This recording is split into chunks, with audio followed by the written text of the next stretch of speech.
Trust is a quiet disease. It does not kill you all at once.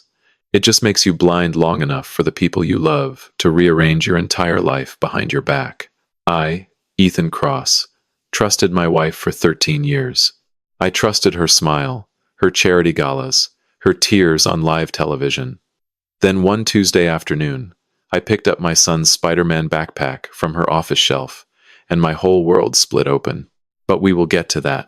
Welcome back to the channel. Grab your coffee, settle in, and remember, the people in these stories had every opportunity to do the right thing. They just chose wrong. Drop a comment below, hit subscribe, and trust me, you are going to want to stay for this one. My name is Ethan Cross, 41 years old, investment manager at a mid-size firm in downtown Nashville, Tennessee. The kind of job that sounds impressive at cocktail parties, but mostly means you spend your life staring at spreadsheets and arguing about portfolio allocations with men who think golf is a personality. My office sat on the 8th floor of a glass tower on 4th Avenue, looking out over a city that smelled like hot chicken and ambition. Nashville does not slow down. It just writes a song about whatever it crushes and keeps moving. I lived in Green Hills, a neighborhood where the lawns are suspiciously green, and every third car is a Range Rover driven by someone on their way to a yoga class that costs more than dinner. Our house was a 4-bedroom Craftsman on Hillsborough Road, worth about $1.3 million, and every single dollar of that mortgage was justified by the fact that my wife, Dr. Catherine Cross, needed to live somewhere that matched the life she had built. And what a life it was. Catherine was a family physician, not the kind that works at some strip mall clinic and hands out antibiotics. She ran Magnolia Family Practice in the heart of Green Hills, a boutique clinic with warm lighting, reclaimed wood accent walls, and a waiting room that smelled like eucalyptus and good insurance. She had been profiled in Nashville's scene.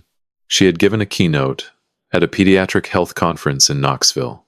She sat on the board of 2 hospital committees and had founded her own nonprofit, Roots of Hope, dedicated to supporting vulnerable mothers and children in underserved communities. I used to say that at dinner parties.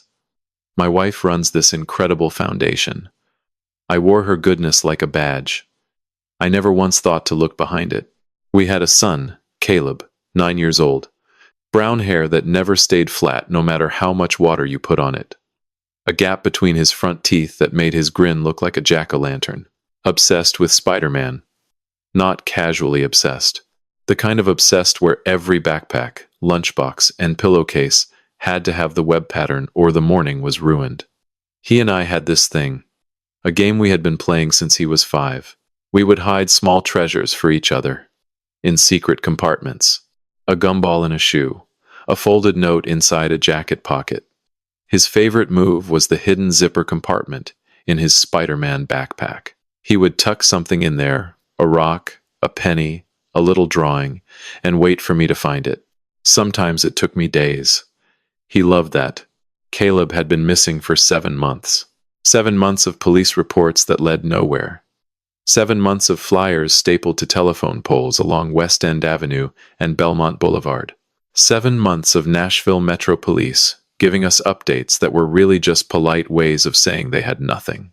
7 months of watching my wife cry on News Channel 5, squeeze my hand at candlelight vigils in Centennial Park, and whisper into microphones, "Please, if anyone knows anything, he is our whole world." She organized a benefit concert at the Ryman Auditorium. The Ryman, the mother church of country music. She stood on that stage under those stained glass windows with tears running down her face, and 1,500 people gave her a standing ovation for her strength. The Tennessean ran a profile the next morning. They called her the bravest mother in Nashville.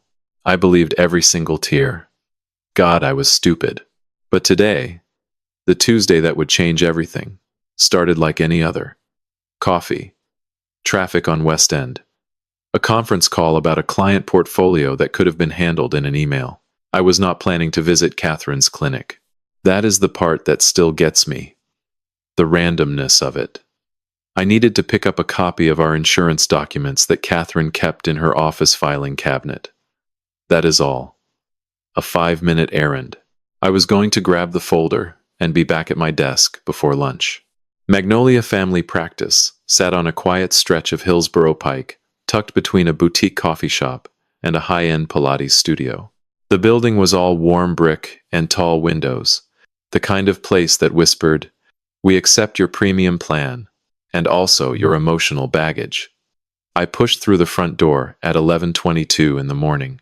Jolene, the receptionist, looked up from her desk.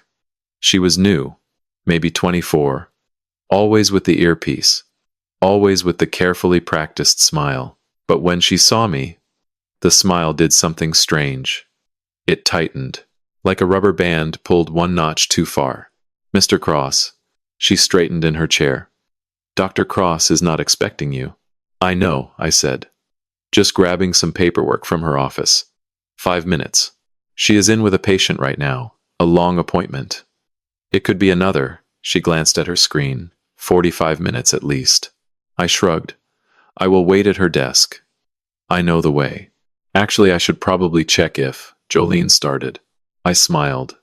"I have been here 100 times. I will be quick." She went quiet. Her hands, both of them, settled flat on the desk, not resting, pressing, like she was trying to keep something from floating up. I noticed it the way you notice a crack in a windshield. Not alarming yet, just there. Catherine's private office sat at the end of a short hallway past 2 exam rooms and a small staff kitchen that always smelled like herbal tea and administrative anxiety. I opened her door, stepped inside, and exhaled. The room smelled like her. Lavender, and something clean underneath it. Framed degrees on the wall. A mahogany desk polished to a mirror finish. Bookshelves lining the left wall, organized by color because of course they were. The woman color-coded her spice rack. I settled into the chair, across from her desk, the one her patients probably sat in to discuss their blood pressure and their marriages, and I pulled out my phone to scroll while I waited. That is when I saw it. Sitting on the third shelf of her glass display cabinet, between a crystal award from the Tennessee Medical Association and a framed photograph of our family at Percy Warner Park, my son's Spider-Man backpack, the one he was carrying the day he disappeared. My hands moved before my brain gave permission. I crossed the room, opened the glass cabinet, and pulled the backpack out. It was smaller than I remembered. Faded in places it had not been faded before. The left strap still had a grass stain from Caleb's last soccer practice at Granny White Park, the Saturday before he vanished. The police had listed this backpack as missing, item number 14 in the report. And here it was, displayed on my wife's shelf like a souvenir, like something you keep when you already know how a story ends, while everyone else is still praying for a different one. I checked the main compartment. Empty. Front pocket. Empty. Then muscle memory took over, the kind that does not ask permission, and my fingers found the hidden slit in the inner lining near the bottom, our treasure spot, the one only Caleb and I knew about. There was a USB drive inside. Small. Black. No label. My son had left me one last treasure. Catherine's laptop was on her desk, sleeping behind a login screen. I knew her password patterns, variations on a theme. I typed the standard one. Nothing. Added Caleb's birth year. The screen unlocked. The arrogance of a woman who deadbolts the front door, but leaves the window cracked because she never imagines anyone climbing through. I plugged in the USB. One folder. One file. A location tracking application. The kind parents install on a child's tablet. Catherine had put it on Caleb's tablet months before he disappeared. The program was still active, and it was showing a signal. Not across town. Not miles away. 23 feet below where I was standing. My wife's clinic had a basement. I had been here 100 times and never once knew that. The staff kitchen had a supply closet at the back. Behind 2 metal shelving units stacked with boxes of medical gloves and disinfectant, there was a steel door with a keypad lock. I tried Caleb's birthday. Red light. Catherine's birthday. Red light. Then I typed our wedding anniversary. June 15th. 0615. Green light. She sealed our son behind our wedding date. The irony could have drawn blood. Concrete steps. Cool air rising. The hum of a ventilation system someone had installed with intention. This was not an accident. At the bottom, one short hallway, one door, light bleeding from underneath. I opened it. White walls. LED strip lighting on a dim, warm setting. A twin bed against the far wall. A small desk with a tablet and a stack of homeschool workbooks. A mini refrigerator humming in the corner. A bookshelf with maybe 30 books. And my son. Caleb was sitting on the bed with his knees drawn to his chest, a book open across his lap. Thinner. Not dangerously, but enough to change the geometry of his face. Sharper. Older. Hair longer than I had ever seen it, curling behind his ears. Wearing a gray sweatshirt I did not recognize. He looked up at me. His eyes went wide. Then careful. Then terrified. Not of me. Of hope. Like a child who had been lied to so many times that the truth showing up in person might be the cruelest trick of all. Caleb. He did not move. Buddy. It is Dad. 1 second. 2. Then he launched off the bed and hit my chest so hard I staggered. His fingers grabbed the back of my jacket and held on like the fabric was the only thing keeping him from falling through the floor. He was shaking. Not from cold. From 7 months of holding everything together finally cracking at once. I got you. I pressed my face into his hair. I got you, buddy. He did not cry. Not yet. He just breathed in short, stuttered gasps, like someone remembering how air works after being underwater for too long. She said you left. His voice was muffled against my shirt, small and hoarse. A voice that had not been used for real conversation in a very long time. She said you did not want me anymore. She said I was too difficult. That you both agreed it was better if I stayed down here where I would not cause problems. Every word was a nail driven into something I could not yet name.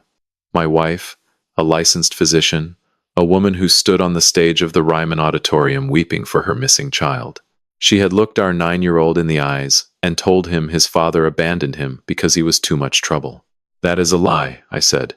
My voice was so steady it frightened me. That is the biggest lie anyone has ever told you. I never left. I have been looking for you every single day. I know. He whispered it into my chest. I think I always knew. But she kept saying it. Every time she came down. She said it like she was trying to make it become true. I pulled back and studied his face. Every new hollow, every new shadow. The way his eyes measured a room before they trusted it. 9 years old and already fluent in a language no child should ever have to learn. Something in my chest went very, very cold. Not grief. Not relief. Something else entirely. Something without a name. But it would have one soon. This is the part where a good father picks up his son and runs. Calls the police from the car. Lets the sirens handle the rest. But I had spent 13 years married to a woman who could convince a room full of strangers she was the most compassionate person they had ever met. I knew what would happen if I made noise too soon. She would reshape the story before the first officer finished writing his report. So I stayed. And I listened. Tell me everything, I said. From the beginning. Caleb shifted on the bed. He pulled his knees tighter to his chest and spoke in a voice that was too steady for a 9-year-old. The kind of steady that comes from rehearsing something alone in a small room until the words lose their edges. It was a Thursday night, he said. October. I could not sleep. I went to get water from the kitchen, but I heard the back door open. Mom's car was in the driveway with the headlights still on. I looked through the window. He paused. Not for drama. For breath. She was carrying a baby. A really small one. Wrapped in a white blanket. She walked across the driveway to another car. A dark one. Someone was sitting in the driver's seat. She handed the baby through the window. The person drove away. Mom stood there for a minute. Then she turned around and saw me at the window. His fingers tightened on his knees. She was not angry. That was the scary part. She smiled. She came inside and sat me down at the kitchen table and said the baby was sick. and she was helping it get to a hospital. She said I was a good boy for caring. She said it was our secret, just between us. Mommy's little helper. Caleb looked at me. She used that voice. The doctor voice. The one that makes you feel like everything she says must be true, because she says it so calmly. When did it change? I asked. A few days later. She asked me if I had told anyone about the baby. I said no. She asked again the next week, and the next. Then one morning she said she needed to run some tests on me at the clinic. A checkup. She drove me here after school, and I never went home. 7 months. My son had been 23 feet below his mother's examination room for 7 months because he saw something he should not have seen on a Thursday night in October. How many babies, Dad? Caleb's voice dropped. I heard crying through the walls more than once. Not my crying. Baby crying. Different times. She would come down and turn up the white noise machine when it happened. But I could still hear it. I closed my eyes. How many babies, Catherine? We need to go, I said. Right now. You are going to walk next to me. Keep your head down, and not say a word to anyone until I tell you it is safe. Can you do that? He nodded. No hesitation. 7 months in a sealed room had made my son something I did not yet have the vocabulary for. Not broken, not hardened exactly. Precise. He moved like someone who had learned to take up as little space in the world as possible. I walked him up the stairs, through the supply closet, down the hallway, past the exam rooms where patients were being seen by nurses who had no idea what was beneath their feet. Or maybe they did. I was no longer in the business of assuming innocence. The reception desk appeared. Jolene looked up. Her eyes went to Caleb, then to me, then back to Caleb. The color left her face in stages, like water draining from a sink. Hi, Caleb, she said, carefully. The way you speak to a situation you have decided not to see. She knew. She had known the entire time. Every morning she sat at that desk and answered phone calls and scheduled appointments, and smiled at patients while a child lived beneath the floor. I looked at her long enough to make sure she understood that I understood. Her hands were pressing flat on the desk again. This time they were trembling. Have a good afternoon, I said pleasantly.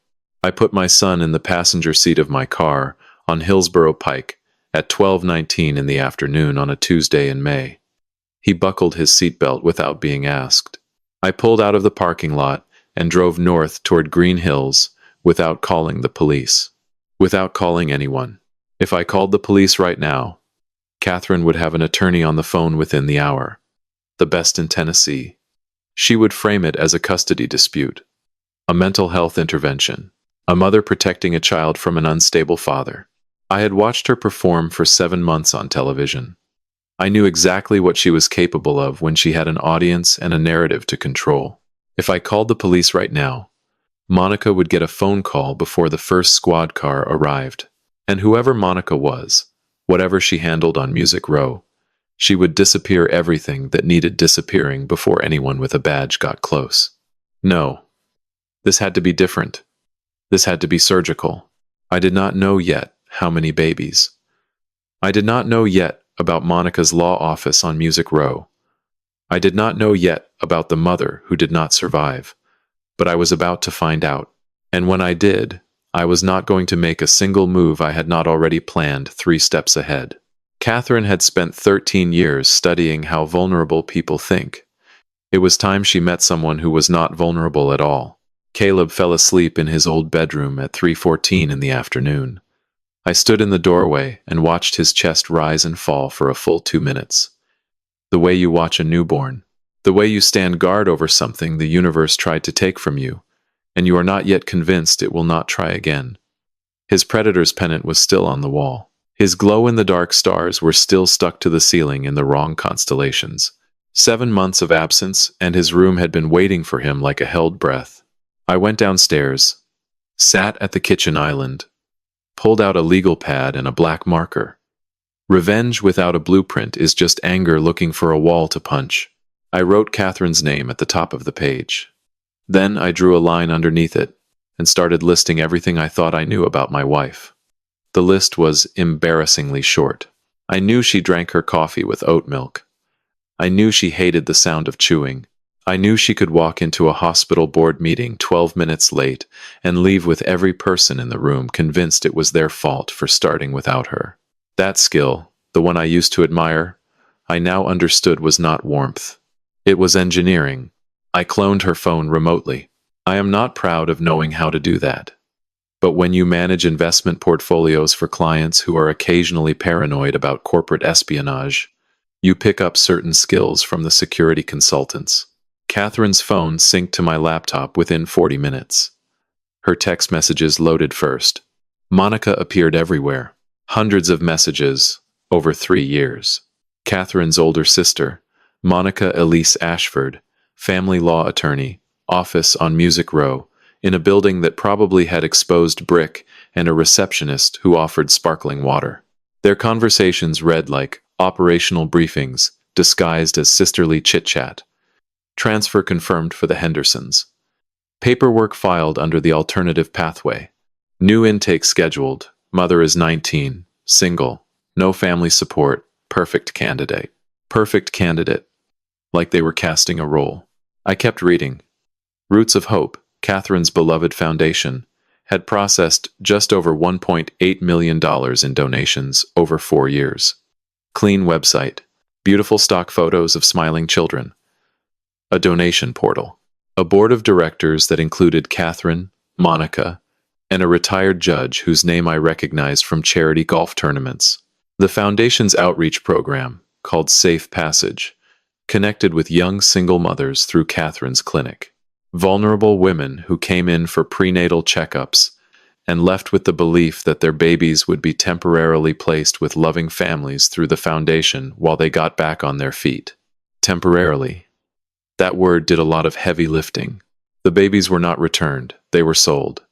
Placed with wealthy families in other states who paid between $80,000 and $120,000 per child. Monica handled the legal architecture, fabricating adoption paperwork that looked legitimate enough to survive a casual audit. 7 babies, 4 years, 3 states. Not a single mother had been told the truth about where her child actually went. Then I found the one that stopped my breathing. A girl named Danielle Porter, 19 years old. Came to Catherine's clinic 7 months pregnant, alone, working part-time at a coffee shop on Gallatin Pike. Catherine's notes described her as emotionally fragile, no familial support, ideal for voluntary placement. Danielle signed the papers 6 days after giving birth. Her daughter was sent to a family in Scottsdale, Arizona. Danielle was told the placement was temporary, that she could visit, that her baby was in good hands. 6 months later, Danielle Porter was found dead in her apartment on Dickerson Pike. The medical examiner ruled it a suicide. She was 19 years old and she died believing she had done the right thing for her child. She did not know her daughter had been sold. She did not know there was nothing temporary about any of it. My wife's charity had a body count. I walked to the kitchen sink, turned on the cold water, put both hands underneath it, and breathed.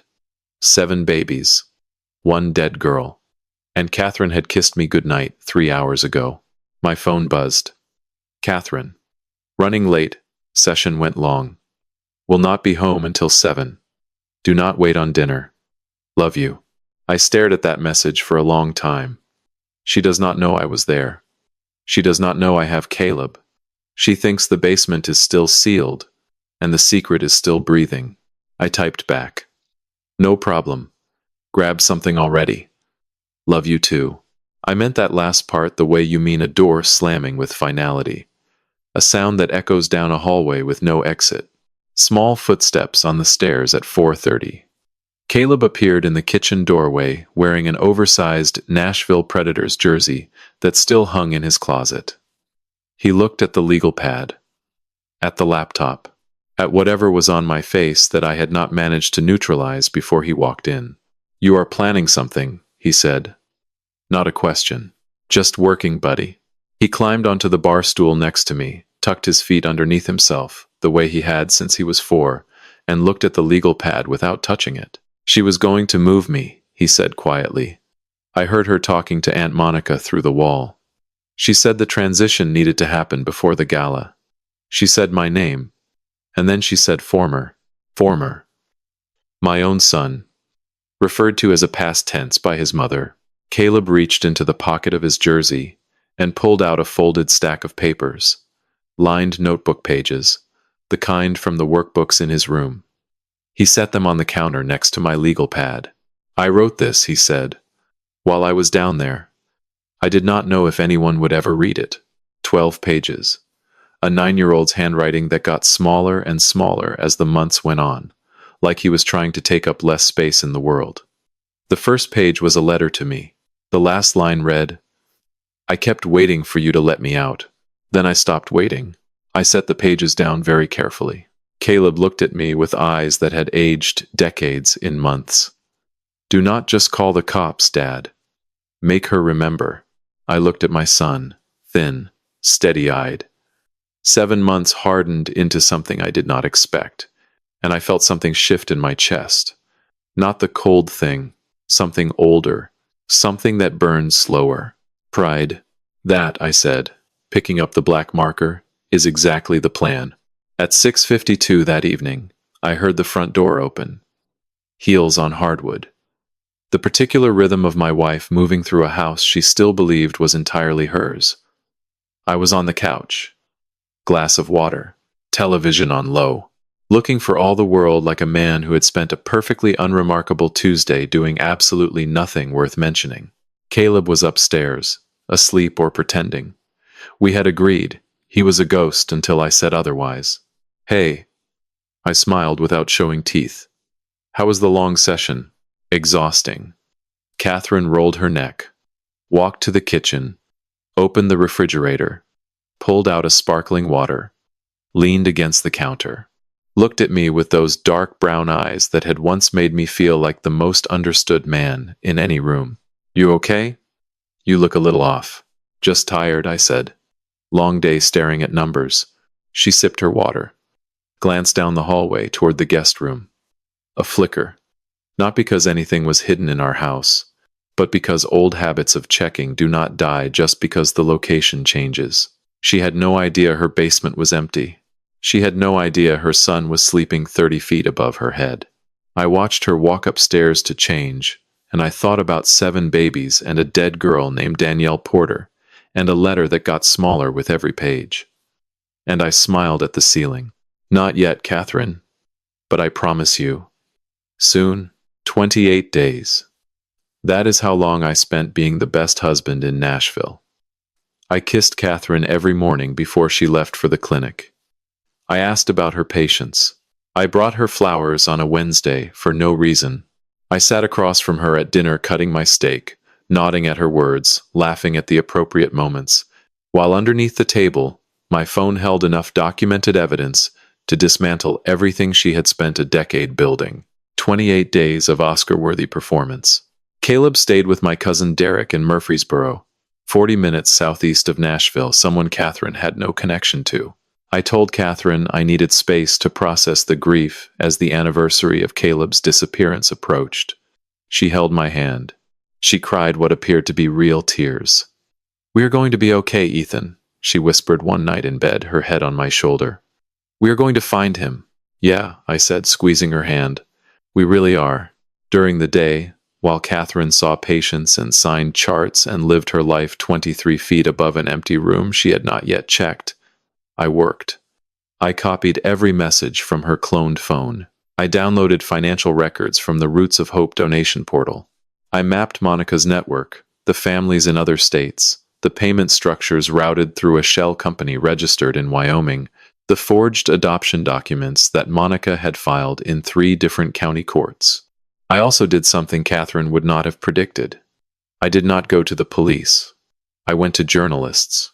A senior investigative reporter at the Tennessean, the lead producer of News Channel 5, investigates the most feared investigative unit in Nashville.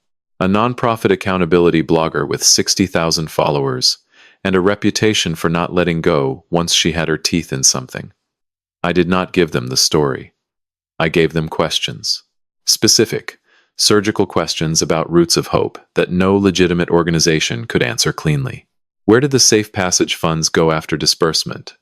Why did 7 mothers who signed temporary placement agreements never receive follow-up contact? Why did Monica Ashford's law firm have no public clients outside of foundation-related filings? I let them dig. I let them find their own threads. By the time I was ready to make my next move, 4 separate journalists had been pulling on the edges of Catherine's empire for 3 weeks. The fabric was already tearing. They just did not know yet what it would look like when it came apart. Day 28. 7 in the morning. I sat across from Marcus Webb at Frothy Monkey on 12th Avenue South. Corner table. 2 men having coffee. Nothing anyone would notice.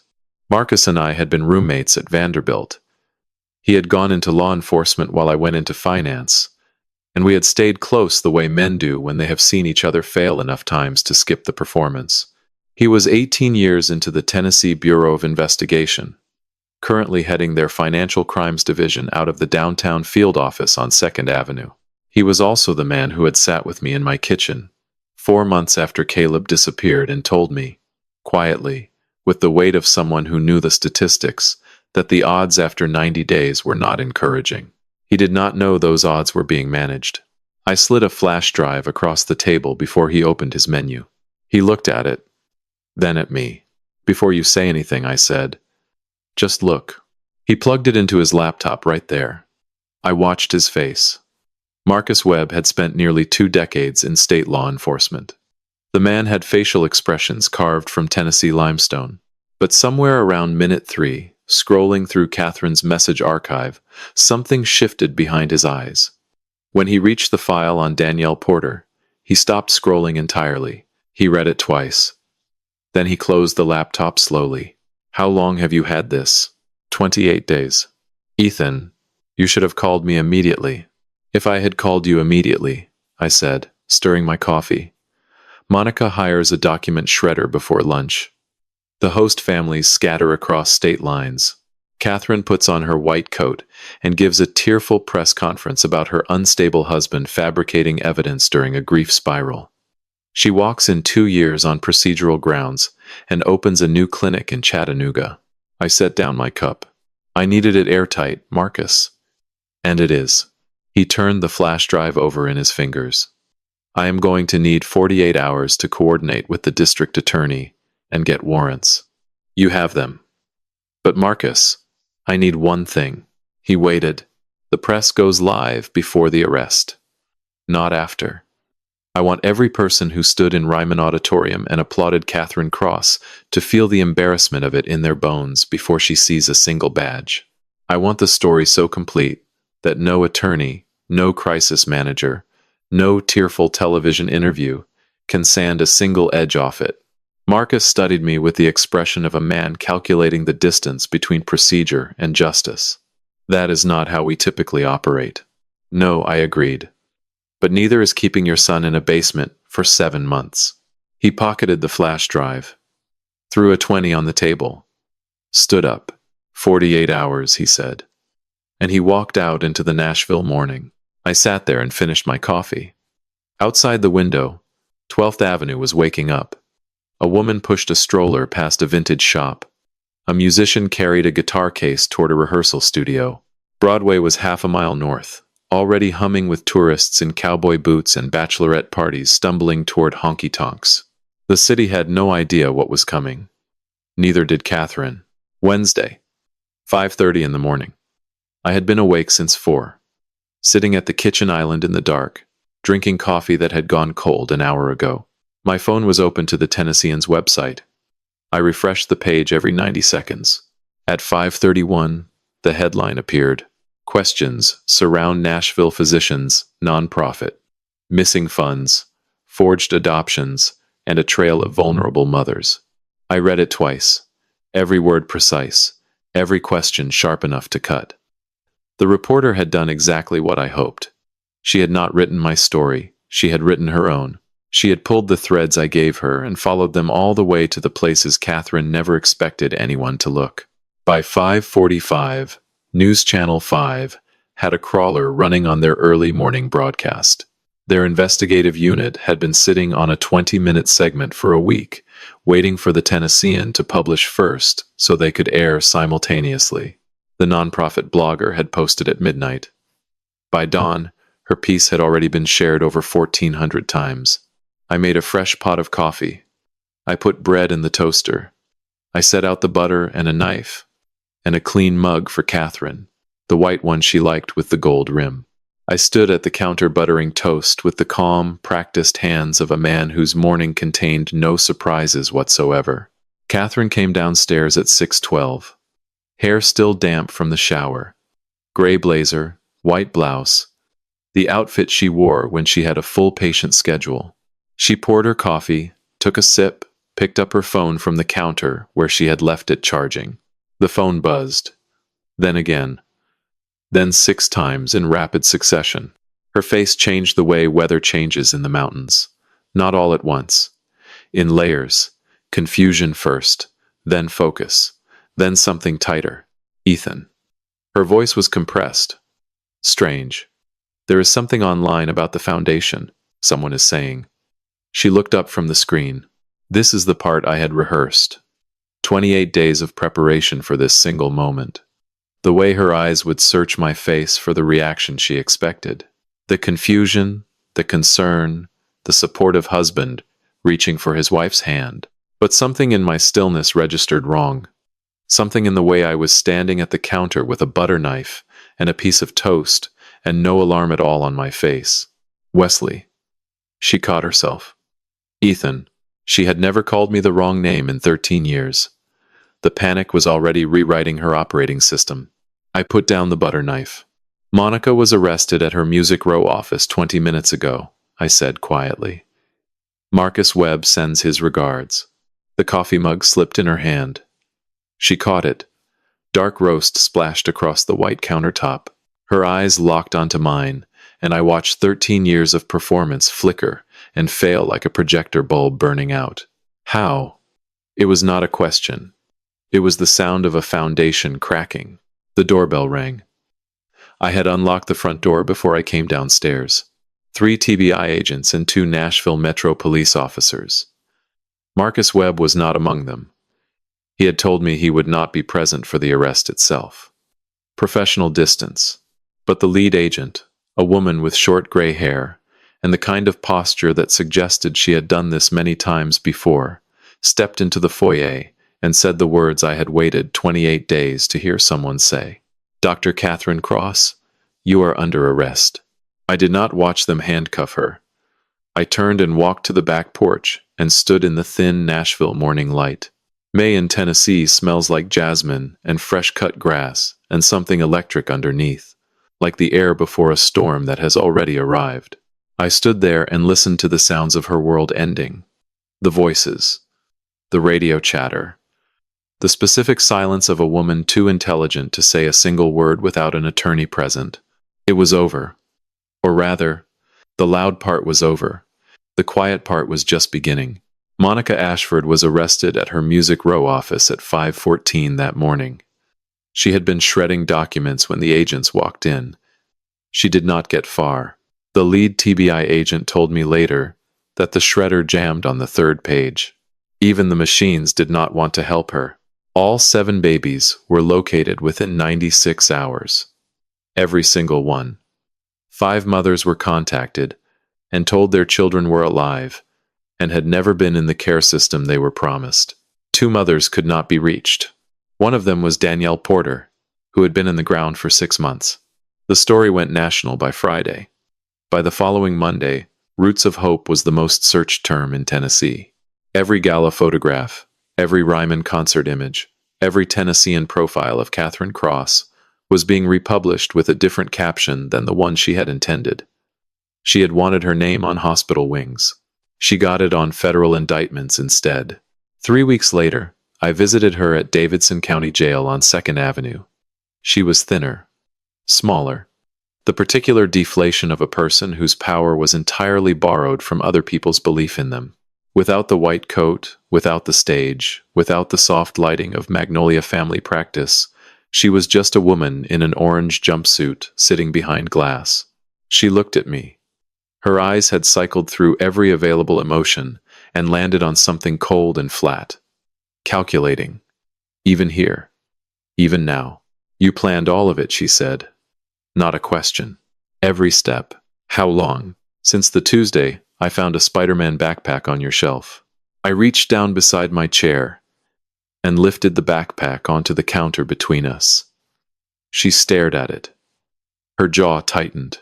I unzipped it, reached into the hidden compartment, our son's treasure spot, and pulled out the folded stack of notebook pages. 12 pages. I pressed them flat against the glass. He wrote this while you kept him in that room, I said. 12 pages. His handwriting gets smaller every month, like he was trying to disappear. Catherine's eyes moved to the pages. She read the first line, then the second. Then she reached the last line on the final page, and something happened that I had never seen in 13 years of marriage. Her mask did not slip.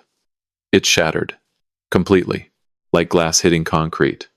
Her mouth opened, and nothing came out. Her hand pressed flat against the glass. Fingers spread, and she stared at those words written in a 9-year-old's shrinking handwriting. I kept waiting for you to let me out. Then I stopped waiting. He waited for you, I said. 7 months. Then he stopped. That is your legacy, Catherine. Not the galas, not the foundation, not the Ryman. A 12-page letter from a boy who stopped believing his mother would open the door. Her hand was still on the glass. Trembling, I stood up, folded the letter, put it back in the backpack, zipped it shut. Caleb says hi, I said, and I let the door close behind me. I walked out of Davidson County Jail into afternoon light that felt like it belonged to a different man's life. The parking lot smelled like warm asphalt and coming rain. I sat in my car for a long time with the Spider-Man backpack on the passenger seat, the same seat where Caleb had buckled himself in 5 weeks earlier without being asked. The backpack was lighter now, emptied of everything except what mattered. The trial took 4 months. The courtroom was standing room only for every session. Nashville had never seen anything quite like it. A beloved family physician. A Ryman stage. A nonprofit that printed beautiful brochures while selling children out the back door. Catherine was convicted on 14 counts. Trafficking, fraud, child endangerment, false imprisonment, forgery. The judge, a woman named Honorable Patricia Crane, who had a reputation for being unmoved by theatrics, looked at Catherine during sentencing and said something I will carry with me for the rest of my life. She said, "Dr. Cross, you weaponized the trust that vulnerable people placed in your hands. This court finds no circumstance that mitigates that betrayal." 43 years. No parole eligibility for 20. Catherine did not react when the sentence was read. She sat perfectly still in her chair and stared straight ahead, which told me she had practiced for this moment, the same way she practiced for everything else. Even her defeat was a performance. Monica Ashford received 23 years. Her law license was permanently revoked. The retired judge on the foundation's board cooperated with prosecutors and received 5 years of supervised probation in exchange for testimony that mapped the full financial architecture of the operation. Every shell company, every forged document, every wire transfer. Jolene Huang, the receptionist who had pressed her hands flat on that desk and trembled when I walked out with my son, was charged as an accessory. She pleaded guilty and received 3 years of probation plus mandatory counseling. At the hearing, she read a statement through tears that said she had been afraid of Catherine, that she had convinced herself it was not her problem, that she heard things she chose not to understand. I believe her. I also believe that choosing not to understand is its own kind of crime, the kind no court can sentence because we all commit it every day. All 7 babies were recovered. 5 mothers were reunited with their children. The scenes at those reunions, I saw photographs later. The kind of photographs where the joy is so raw, it almost looks like pain. A 22-year-old in Memphis, holding a daughter she had believed was being cared for by a loving foster family. A woman in Knoxville who had to be told 3 times before she believed the voice on the phone was real. One mother in Chattanooga drove 4 hours through the night to a TBI field office because she could not wait until morning. 2 mothers could not be located. Their children were placed in verified protective care with families vetted by the state. Danielle Porter's daughter was found with a family in Scottsdale, Arizona, who had paid $95,000 and genuinely believed they had adopted her through legal channels. They were devastated. They cooperated fully. Danielle's daughter is now in the care of Danielle's older sister in Antioch, a neighborhood on the south side of Nashville. I know because I drove there myself to deliver the paperwork. I set up a fund in Danielle's name, the Danielle Porter Foundation. It provides legal aid and housing assistance for single mothers in Nashville who are at risk of being separated from their children. Because someone should have caught Danielle before she fell. Someone should have been standing at the bottom. And if I could not go back and be that person, I could at least make sure the next Danielle had somewhere to land. Caleb came home to Green Hills on a Saturday in June. He walked through the front door, looked around the house like he was memorizing it in case it disappeared again, and went straight to his bedroom.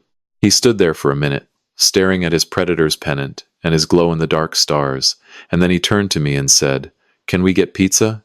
We got pizza. He went back to school in August.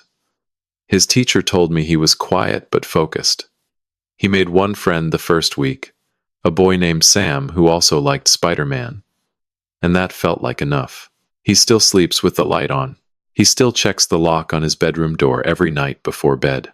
He still sometimes wakes up at 3 in the morning and stands in the hallway outside my room, not knocking, just standing there, listening for the sound of me breathing the same way I once stood in his doorway, listening for his. But he laughed last week. A real one. Full volume. Head thrown back. Gap-toothed and ridiculous, and the most beautiful sound I have heard in my entire life. And that was enough. For now, that was enough. The Tennessean ran a follow-up piece 6 months after the conviction. They called me a hero.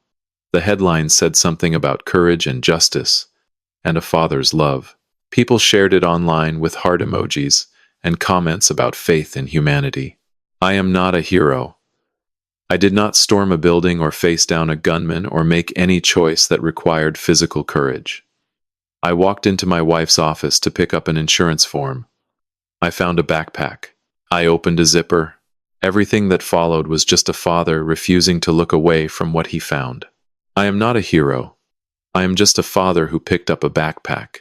And that is the thing about trust. It is not the big betrayals that destroy you. It is not the dramatic revelations or the courtroom verdicts or the headlines. It is the ordinary mornings. The coffee poured by hands that were hiding something. The goodnight kisses from lips that had been lying all day. The way someone can stand next to you for 13 years and you never once think to look at what they are standing on. Trust is a quiet disease. But the cure, when it comes, does not have to be quiet at all. If this story reached something in you today, I want you to know that it reached something in me to tell it. Not every story has a clean ending.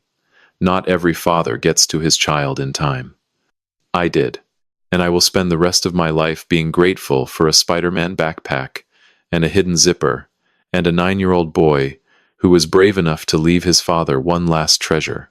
If you are still here, thank you. Share this with someone who needs to hear it. Leave a comment and tell me what you would have done. And if you have not already, hit that subscribe button. There are more stories coming. Real ones. Raw ones.